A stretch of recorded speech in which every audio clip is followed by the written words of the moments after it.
Let's bring in Peter Schiff. He's CEO of Euro-Pacific Capital, and Michael Cugino, President and Portfolio Manager at Permanent Portfolio Funds. You know, Michael, if there's anything that we know about fiscal policy, it's that there's nothing permanent. And I wonder to what extent, as an investor, you can invest with any sense of confidence now that it may be, you know, another 2 months before we're dealing with sequestration. The debt ceiling looms just around the corner. Policy is increasingly ad hoc.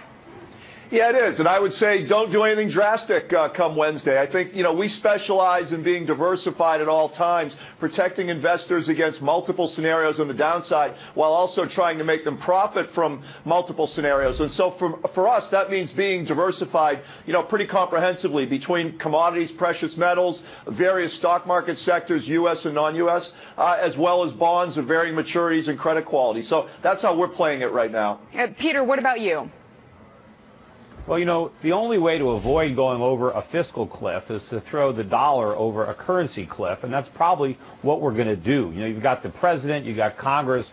They want to spare Americans from the higher taxes. Well, there is no way to spare us from higher taxes. If we're going to have big government, we have to pay for it one way or another. And the politicians may not have the integrity to raise income taxes, but they sure are going to raise the inflation tax big time. So you got to get out of dollars. You got to, you know, buy gold and silver. I agree with your other guest on that. Look at these emerging markets. Anything you can do to get out of the dollar, because if you're left holding dollars, you're going to be left holding the bag, because the dollar is going to lose a lot of value because we have to. The government has to raise revenue somehow. And what they're going to do is they're going to take our purchasing power. You know, Peter, we're 5 hours here from New Year's Day in the East, so I don't want to be all negative on New Year's Eve, but you and I probably think the same way about the demographic cliff that's coming.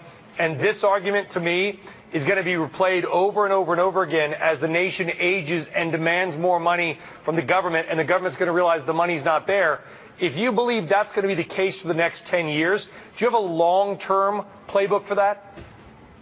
Yeah, well, we're not going to survive as a nation, I don't think, over the next 10 years without a crisis. We don't have that much time to age. We're pretty close to it right now. Maybe it happens in 2013. We're living on borrowed time, literally. We're going to have a day of reckoning. Foreigners aren't going to keep buying dollars and hoarding U.S. treasuries, especially when they see how we undo everything we promised. Remember, we created the fiscal cliff by promising to deal with the deficit in the future. Well, now the future is now, and we're not going to deal with it. We're going to kick the can down the road again and hope nobody notices what we're doing. But the world is going to wake up to this. Just like the housing bubble burst, the NASDAQ bubble burst, we've got a much bigger bubble that is the entirety of the U.S. economy. If you can see it in the Treasury market, in the dollar market, but this whole thing is going to pop, and we're going to deal with it right now. This is not a problem for the future. It's a problem for the here and now. Michael, you're buying bonds.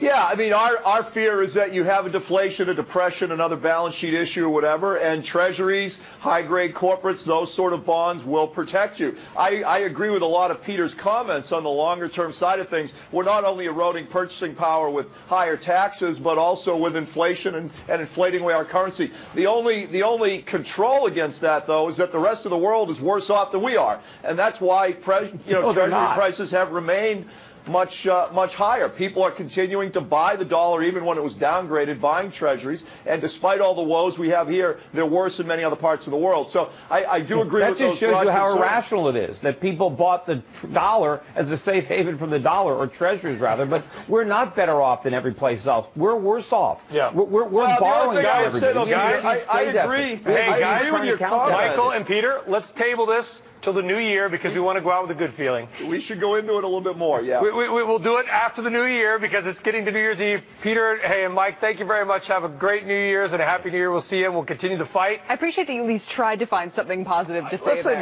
we should be in morning robes with candles. No, we should not. It's New Year's Eve. There's reasons to be optimistic. Kelly, thanks very much. I'll see you with Larry. Thanks for having me.